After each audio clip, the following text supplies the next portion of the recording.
हमारा आवासस्थल पृथ्वी सौर प्रणाली का एक छोटा सा ग्रह है और संपूर्ण सौरमंडल आकाशगंगा के एक बहुत छोटा सा अंश है। जैसे सौरमंडल एक से अधिक ग्रह से बना है, उसी तरह असंख्य सौरमंडल मिलकर बनता है आकाशगंगा। अंग्रेजी में आकाशगंगा को कहा जाता है गैलेक्सी। हमारा सौरमंडल जिस आकाशगंगा में स्थित है उसका नाम है मिल्की वे गैलेक्सी। ब्रह्मांड में ऐसे अनगिनत गैलेक्सी है। पूरी सृष्टि के बारे में सोचने के लिए हमें आकाशगंगा के बुनियादी जानकारी होना बेशक जरूरी है। प्राइड लाइफ की इस वीडियो में चर्चा की जाएगी गैलेक्सी यानी आकाशगंगा के बारे में। आकाशगंगा हमारी कल्पना से बहुत बहुत बड़ा है।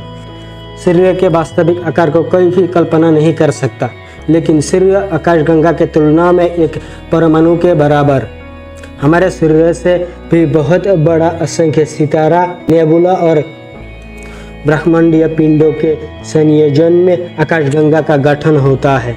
एक आदर्श आकाशगंगा में 1 करोड़ से 1 लाख करोड़ सितारे रह सकते हैं। ब्रह्मांडीय पिंडों की दूरी मापने के लिए प्रकाश वर्ष इस्तेमाल किया जाता है। एक साल में प्रकाश या लाइट जितने दूरियां पार कर सकते हैं उसी को प्रकाश वर्ष कहा जाता है। एक प्रकाश वर्ष 9.5 लाख करोड़ किलोमीटर के समान है, यानी प्रकाश प्रति सेकंड में लगभग 3 लाख किलोमीटर जा सकता है। उस हिसाब से आकाशगंगा का व्यास आमतौर पर सैकड़ों प्रकाश वर्ष से हजारों प्रकाश वर्ष तक चौड़ा हो सकता है और एक आकाशगंगा से दूसरे आकाशगंगा की दूरी हो सकता है कई लाखों प्रकाश वर्ष से कई करोड़ प्रकाश वर्ष। इस ब्रह्मांड में हमारी स्थिति है मिल्की वे गैलेक्सी में। हमारे निवास स्थान पृथ्वी इस विशाल आकाशगंगा के एक छोटे से सौरमंडल के एक बहुत छोटा सा ग्रह है। अंधेरी रात के आसमान में तेज रोशनी के जो दृश्य दिखाई देता है वही मिल्की वे गैलेक्सी है। अतीत में सोचा गया था कि मिल्की वे गैलेक्सी के बाहर पूरे ब्रह्मांड में और कुछ भी नहीं है, लेकिन वर्ष 1924 में मानव समझ का यह धारणा बदल जाती है। उस वर्ष में एडविन हबल बहुत दूर की निहारिका के कुछ तारों की पहचान करने में सक्षम हुई। पृथ्वी से वो सब तारों की दूरी तय करते समय वैज्ञानिक हबल बिना किसी संदेह के समझ गए कि यह तारे हमारे आकाशगंगा की नहीं है, लेकिन यह सब था मिल्की वे गैलेक्सी से भी बहुत बड़ा और कोई दूर की दूसरे गैलेक्सी का हिस्सा। उस समय से ब्रह्मांड के बारे में विचार प्राप्त करने के लिए वैज्ञानिकों ने एक सरल प्रश्न का उत्तर खोजना शुरू कर दिया कि इस ब्रह्मांड में कितने आकाशगंगा रह सकते हैं। सुनने में जितना सरल सवाल है उतने सरल नहीं। हमारे सूर्य एक सितारे है, इससे भी कई गुना बड़ा असंख्य सितारे आकाशगंगा में रहते हैं। पृथ्वी के जैसा ग्रह जैसे सूर्य को केंद्र करके चारों ओर परिक्रमा करते हैं, वैसे ही सूर्य की तरह सितारों ने आकाशगंगा के केंद्र की चारों ओर परिक्रमा करते हैं। सिर्फ यही नहीं, आकाशगंगा खुद भी ब्रह्मांड में अपनी स्थिति के अनुसार परिक्रमा करते हैं। मिल्की वे गैलेक्सी ने एक बार अपना परिक्रमा संपूर्ण करने के लिए समय लेता है 20 करोड़ साल। आकाशगंगा विभिन्न प्रकार के हो सकते हैं, जैसा कि दीर्घ वृत्ताकार, गोलाकार और कुंडलाकार और कोई आकार के हो सकते हैं। पारस के ज्योतिर्विद अल सूफी पहले कुंडलित आकाशगंगा का वर्णन करता है। उसके बाद वर्ष 1610 में वैज्ञानिक गैलीलियो दूरबीन की मदद से मिल्की वे गैलेक्सी अवलोकन करते हैं। उसे लगता है कि आकाशगंगा के सबसे चमकीला भाग मूल रूप से अनगिनत सितारे हैं। वर्ष 1780 में फ्रांस के ज्योतिर्विद चार्ल्स मेसियर इस तरह का 32 और आकाशगंगा का सूची तैयार करते हैं। उसके बाद भी बहुत कोई अनुसंधानकर्ता ने कई आकाशगंगा के बारे में धारणा करने से भी लंबी अवधि के स्पष्ट अवलोकन के लिए पर्याप्त शक्तिशाली कई दूरबीन वैज्ञानिकों के पास नहीं थे। बस आवश्यकता से 1990 में अंतरिक्ष में रखा गया हबल स्पेस टेलीस्कोप। उसके बाद से इस स्पेस टेलीस्कोप ने कई लाख चित्रों को पृथ्वी पर भेजा है, लेकिन वर्ष 1995 में भेजी गई एक चित्र ने पूरी जीवन के लिए अंतरिक्ष अन्वेषण का इतिहास बदल दिया। इस चित्र का नाम रखा गया हबल द्वीप फील्ड।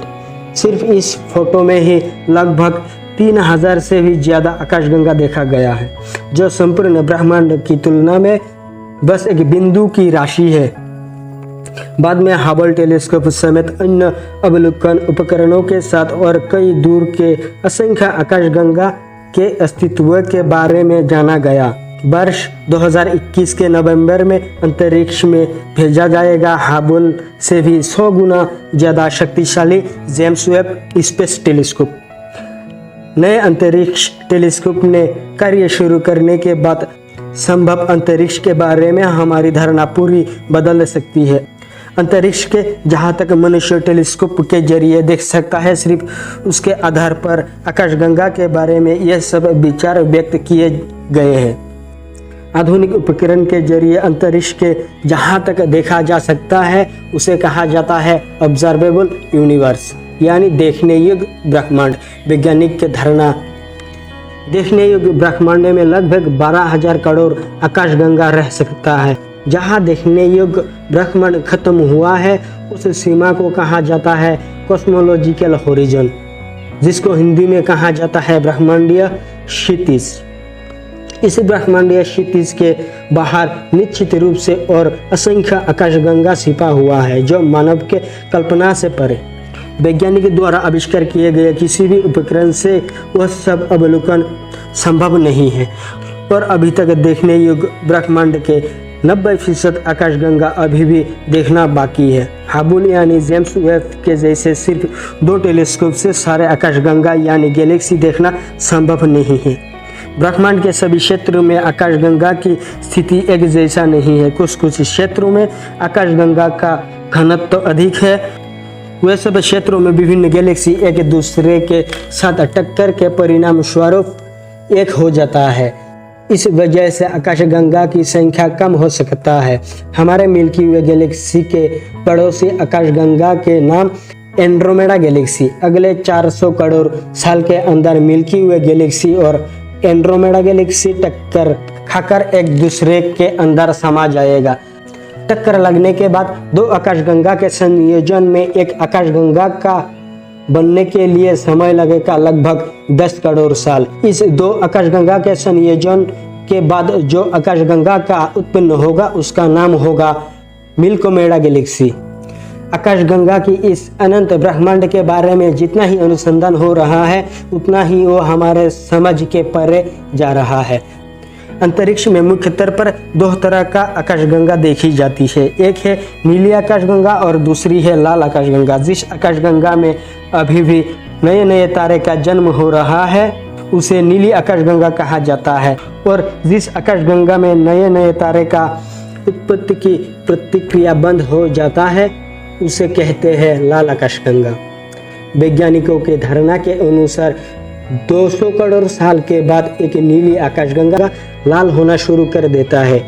करोड़ करोड़ सितारे और तारे से बना इन आकाशगंगाओं का कभी भी मृत्यु भी होता है, लेकिन कई आकाशगंगा की मृत्यु 100 करोड़ सालों के अंदर भी हो सकता है, जो अंतरिक्ष के विभिन्न वस्तुओं की तुलना में बहुत कम समय है। आकाशगंगा का मृत्यु का मुख्य कारण है उनके बीच गैस खत्म हो जाना, लेकिन यह गैस कैसे खत्म हो जाता है उस बारे में वैज्ञानिकों के पास कोई जानकारी नहीं है। लेकिन अंतरिक्ष शोधकर्ताओं के मुताबिक लगभग मृत आकाशगंगा की पड़ोसी आकाशगंगा या कोई ब्लैक होल ने यह सब गैस अवशोषित कर सकते हैं। ब्राइट लाइफ की इस वीडियो में अगर आप नए हो तो हमारे चैनल को सब्सक्राइब करने के साथ साथ बेल आइकन को भी क्लिक करें, और इस वीडियो को अंत तक देखने के लिए आप सभी को हमारे दिल की गहराइयों से धन्यवाद।